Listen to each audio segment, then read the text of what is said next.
I really want to emphasize the importance of taking action, because I know that the number one thing that I see holding so many people back is inaction. You get so frozen on trying something or not trying something.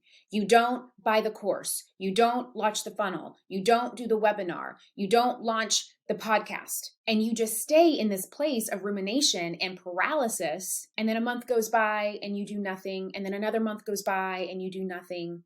And before you know it, you're not going forward, but you're not even plateauing. You're actually going backwards. And I think the reason why this happens so much to people in the online space is obviously because we know that either our time is going to be on the line or our money is going to be on the line. And I think especially when it comes to money, we're all so afraid of putting energy into something and putting money into something and it not working. And then it's like we think we're going to be destitute. And I think the reason that this is so important today is that we have to know in business that sometimes we're going to hit it and sometimes we're going to not. But no matter what, you have to take action. You need to go and try things. Every successful business owner that I know, including myself, has failed more times than they have ever and will ever succeed.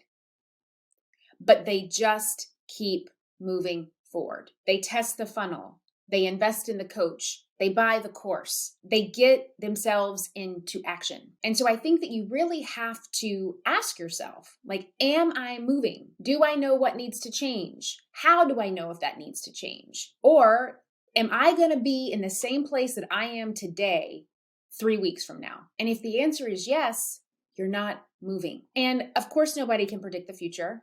I could have never predicted that I would have invested $2,000 in a course, then I would have created my own, and then that would have made $5,000. And then over the next 10 months, that $5,000 would have day by day, month by month, launch by launch, turned into $250,000.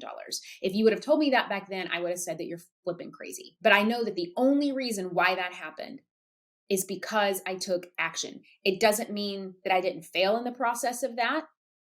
It doesn't mean that, like, who knows, maybe I could have made 500,000 during those 10 months and I only made 250 because I made mistakes, but I still kept growing and I still kept moving forward. And so I want you to understand that when you're growing, when you're scaling, if you find yourself stuck, if you find yourself in this place of feeling like you're plateauing, if you find yourself in this place that you're not moving forward, you've got to ask yourself, are you actually progressing? Are you actually putting yourself in a place where you are taking action? Because here's the thing, I'm not afraid to fail. And you don't see all the failures. I don't show everybody all the failures. I show you a lot of them because I like to be transparent. But to be honest with you, I don't even pay attention to all of my failures because I'm moving so quickly to the next stage. I'm moving so fast from failure to failure to failure that yes, I'm aware of what doesn't work so we can optimize and tweak it, but I don't live there. I don't stay there. I just keep moving forward. And so